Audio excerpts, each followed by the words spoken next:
Ça, c'est peut-être le futur de l'agriculture. Cette méthode imite les forêts et se passe totalement de pesticides et d'engrais. Et non, c'est pas de la permaculture. Est-ce que vous avez déjà entendu parler de la syntropie? Non, rien à voir avec une ville dans le sud de la France. C'est une façon de cultiver inventée par Ernst Götsch dans les années 80. Et pour comprendre comment ça marche, j'ai parlé avec Vianney, qui poste depuis 5 mois dans la plus grande ferme syntropique d'Europe.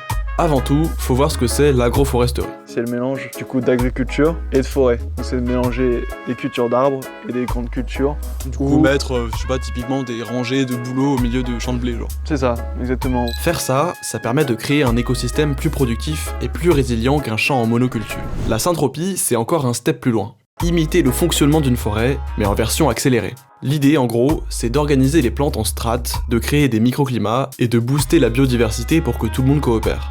Pour bien comprendre le concept, Vianney, quels sont les principes fondamentaux de la syntropie? C'est une très grosse diversité de plantes, stratification et succession naturelle.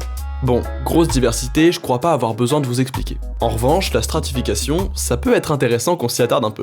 L'idée, c'est d'organiser les plantes en différentes couches, où chaque espèce joue un rôle spécifique pour favoriser la santé et l'équilibre de l'écosystème. Par exemple, imaginez 3 étages de végétation. En haut, un peuplier prend la majeure partie de la lumière du soleil. Il protège les plantes des niveaux inférieurs. Au sol, de la consoude. On la taille régulièrement, ce qui permet de nourrir le sol.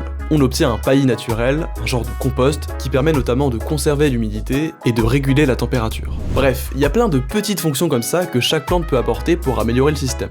Et enfin, la succession naturelle. Dans la nature, une prairie peut se transformer en forêt sur plusieurs décennies. Grâce à la syntropie, on accélère ce processus pour obtenir un écosystème productif et stable en beaucoup moins de temps.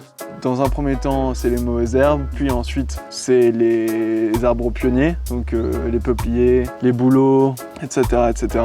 Et ensuite, plus tard, c'est les chênes. Et en gros, nous, ce qui va se passer, c'est que tu as les arbres pionniers qui vont prendre du coup toute la lumière et qui vont faire de l'ombre pour les chênes, parce que les chênes ont besoin d'une certaine protection à la lumière au début. Mais en quoi c'est si génial, la syntropie? Chaque plante, comparée à une monoculture, aura beaucoup moins de production. Un type de plante, il y en aura beaucoup moins comparé à une monoculture. Par contre, sur la globalité, on considère qu'il y aura beaucoup plus de production comparé à une monoculture. Il y a plein d'autres aspects positifs. T'as pas besoin de pesticides ni d'engrais chimiques, juste que tes plantes coopèrent entre elles. Mais si c'était si parfait, ça serait déjà déployé partout. Le plus important, moi, et aujourd'hui on n'est pas encore capable de le faire, mais c'est vraiment de créer une plus-value monétaire. Parce que c'est un système qui est pas assez mécanisable pour l'instant. Il y a une telle grande variété de plantes que ta mécanisation doit s'adapter à chaque variété.